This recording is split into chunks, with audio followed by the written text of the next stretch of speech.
Cześć, ostatnio trafił do mnie taki regulator napięcia czy mocy. Nie jest to co prawda urządzenie szczególnie zabytkowe, ale chciałem sprawdzić, czy przydałoby się w warsztacie na przykład do testowania starych odkurzaczy. Na pewno doskonale sprawuje się jako ściemniacz klasycznych żarówek, możemy to zaraz obejrzeć.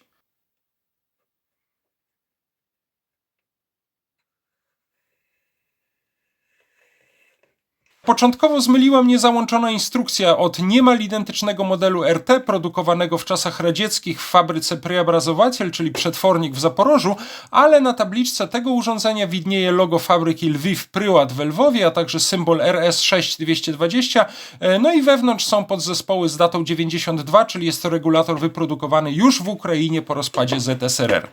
Zajrzyjmy do środka. Tutaj widać na płytce cały układ sterowania z takimi dużymi cewkami, które chyba moim zdaniem, poprawcie mnie, są uzwojeniami filtrującymi zakłócenia, a serce tego regulatora znajduje się z drugiej strony.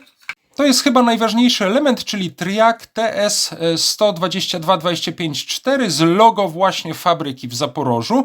Czyli, poprawcie mnie jeżeli się mylę, mamy do czynienia z urządzeniem, którego działanie polega na stopniowym blokowaniu czy odcinaniu części napięcia docierającego w poszczególnych półokresach sinusoidy do zasilanego urządzenia, a tym samym na obcinaniu większej lub mniejszej mocy dostarczanej na przykład do żarówki, grzałki czy silnika. Wszystko to właśnie dzięki właściwości triaka, który w odpowiednim momencie z mniejszym lub większym opóźnieniem może otwierać przepływ prądu.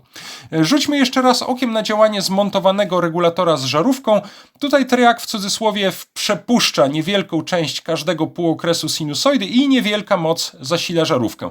Tutaj zaczęliśmy nieco wcześniej włączać triak i większa część sinusoidy, większa moc dociera do żarówki, a tutaj żarówka świeci praktycznie z pełną mocą i możemy znowu stopniowo z coraz większym opóźnieniem, uruchamiając triak, obcinać coraz większe fragmenty sinusoidy, czyli okradać żarówkę z coraz większej mocy.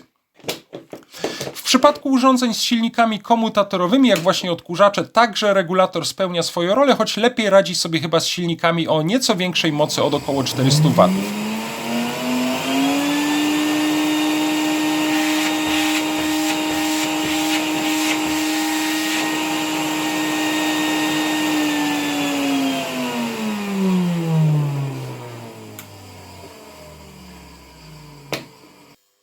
No i regulator dobrze reguluje też na przykład grzejniki do mocy około 1000 W.